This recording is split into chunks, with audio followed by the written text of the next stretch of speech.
எனக்கெல்லாம் உண்மையா தமிழ்நாட்டில் தான் இருக்கமா இல்ல வேற எங்காவது இருக்கமாடா அப்படிங்கிற ஃபீலே வந்துருச்சு. டெய்லியும் இதை பத்தி பேசாம இருக்கவும் முடியல, பேசவும் முடியல. பேசுறதுக்கு ஒரு மாதிரி இருக்கு, பேசுறதுக்கே ஒரு மாதிரி இருக்கு அப்படின்னா அந்த சூழ்நிலை வாழக்கூடியவங்களுக்கு எப்படி இருக்கும் அப்படின்னு நம்ம யோசிச்சு பார்க்கணும்ல. இந்த சம்பவம் நடந்தது மார்ச் 22, அதாவது நேத்து. என்ன இருக்கு அப்படின்னா, சேலம் மாவட்டம் ஒக்கிலியப்பட்டி அப்படின்னு சொல்லக்கூடிய ஒரு ஊர்ல பாத்தீங்க அப்படின்னா 9ஆம் கிளாஸ் படிக்கக்கூடிய ஒரு பொண்ணு, 14 வயசு ஆனக்கூடிய ஒரு பொண்ணு வீட்டுல இருந்திருக்காங்க.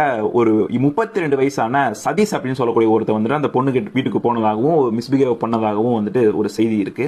அதனால அந்த பொண்ணு பாத்தீங்கன்னா என்ன பண்ணிருக்காங்கன்னா, மனம் உடைஞ்சு அந்த பொண்ணு அவங்களோட உயிரை மாற்றிக்கிட்டாங்க. இந்த சதீஷ் அப்படிங்கிற 32 வயசு நபருக்கு பாத்தீங்க அப்படின்னா கல்யாணமாயி மனைவி குழந்தைகளும் இருக்காங்களாமா 2 பேரு. அப்படிப்பட்ட ஒருத்தர் பண்ண வேலையை பாத்தீங்களா, எவன் எந்த வேலை பண்ணுவானே நம்மளால சொல்ல முடியல. இன்னொரு நியூஸ் படிக்க முடிஞ்சது என்ன அப்படின்னா, நேத்து தான் மார்ச் 22ஆம் தேதி திருநெல்வேலியில பாத்தீங்கன்னா ஒரு 6 வயசு குழந்தைய பேங்க்ல வேலை செய்யறவன் வந்துட்டு பாலியல் சீண்டல் கொடுத்திருக்கான். இந்த மார்ச் மாசத்துல மட்டும் எத்தனை விஷயத்தை நம்ம பேசிட்டோம். 2 வயசு 2.5 வயசுல ஆரம்பிச்சு 70 வயசு பாட்டி வரைக்கும் பேசிட்டோம்.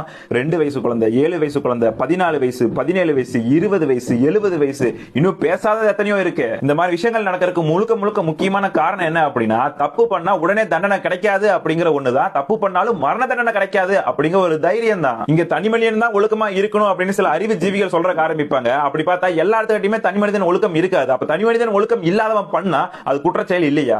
எவன் பண்ணாலுமே பனிஷ்மெண்ட் ரொம்ப சிவியரா இருக்கணும், அது வெளியே தெரியற மாதிரி இருக்கணும். ஒரு பனிஷ்மெண்ட் கொடுக்குறீங்க அப்படின்னா அது அந்த அளவுக்கு கொடூரமா இருக்கணும். இந்த மாதிரி விஷயங்களை வந்து பண்றவன் அந்த பனிஷ்மெண்ட் எல்லாருக்கும் தெரியற மாதிரி பப்ளிஷ் பண்ணணும். இல்ல அதெல்லாம் முடியாது, இன்னும் வந்துட்டு நான் சில கட்சிகளுக்கு முட்டு கொடுப்பேன், அவங்களா சூப்பராவே ஆட்சி நடத்துறாங்க, நீங்க தான் ஒழுக்கமா இருக்கணும் அப்படின்னு சொன்னீங்கன்னா, பெண் குழந்தைகளே பெத்துக்காதீங்களா, நீங்க சட்டம் போட்டுங்கடா, அவ்வளவுதான் முடிஞ்சது. இதுக்கும் அரசாங்கத்துக்கு சம்பந்தமே இல்லடா அப்படின்னு சொல்றதுக்கு சொல்லக்கூடிய ஒரு காரணம் தான் செல்ஃப் டிசிப்ளின் அப்படிங்கிறது. இங்க எல்லாரும் செல்ஃப் டிசிப்ளின் இருக்க மாட்டாங்க. பனிஷ்மெண்ட் நீங்க ஸ்ட்ராங்கா கொடுங்க, அவன் ஏதாவது தப்பு பண்ணானா அவனை தூக்குல போடுற வரைக்கும் நீங்க போங்க.